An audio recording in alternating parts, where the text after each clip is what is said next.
সইবে না রে বাংলা, চমৎকার জাতীয় পার্টির পাহারাদার, শেষ হয়নি যুদ্ধ, দিয়েছি তো রক্ত, রক্তের বন্যায় ভেসে যাবে অন্যায়, ভাইয়ের কিছু হলে গতকালকে যেটা হামলাটা হয়েছে অতর্কিতভাবে সেনাবাহিনী এবং জাতীয় পার্টি তারা মব সৃষ্টি করে এই ঘটনাটা ঘটাইছে।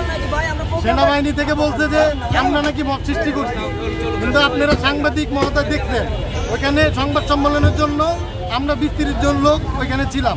অতর্কিতভাবে একজন জাতীয় নেতাকে এসে সেনাবাহিনী, পুলিশ এবং জাতীয় পার্টির নেতাকর্মীরা যেভাবে অতর্কিতভাবে হামলা করছে তীব্র প্রতিবাদ এবং নিন্দা জানাই এবং এটার বিচার, কঠোর বিচার চাই আমরা।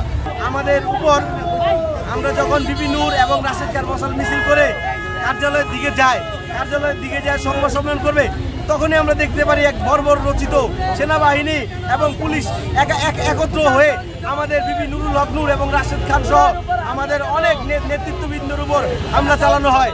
আমাদের অনেক সহযোদ্ধার হাত ভেঙে দেওয়া হয়, কার্যালয়ের ভিতরে ঢুকে টয়লেট ভেঙে আমাদের নেতাকর্মীদের বের করে পিটানো হয়। আপনারা জানেন এই বাংলাদেশে বর্তমানে 5 তারিখের পরে এটা কখনোই মেনে নেওয়া যায় না যে একটা ফ্যাসিস্ট বিরোধী আন্দোলনের মহানায়ক যিনি বিপি নূর, তার উপর কিভাবে প্রশাসন হামলা করে। আপনারা জানেন এই জাপা সরকার, এই জাতীয় পার্টিকে পিছন থেকে কারা আবার নতুন করে ফ্যাসিস্ট আওয়ামী লীগকে এই জাপার মাধ্যমে বাংলাদেশে নতুন করে উত্থান করার জন্য এই জাপাকে তারা যে কোনো মূল্যে তারা রক্ষা করতে চাচ্ছে।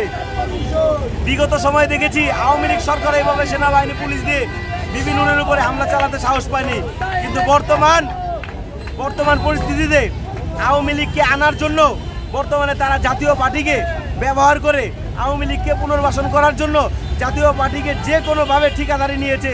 জাতীয় পার্টিকে যেভাবে হোক ক্ষমতায়, জাতীয় পার্টির মাধ্যমে আওয়ামী লীগকে ক্ষমতায় আনার জন্য সর্বোচ্চ চেষ্টা করা হচ্ছে উপরমহল থেকে।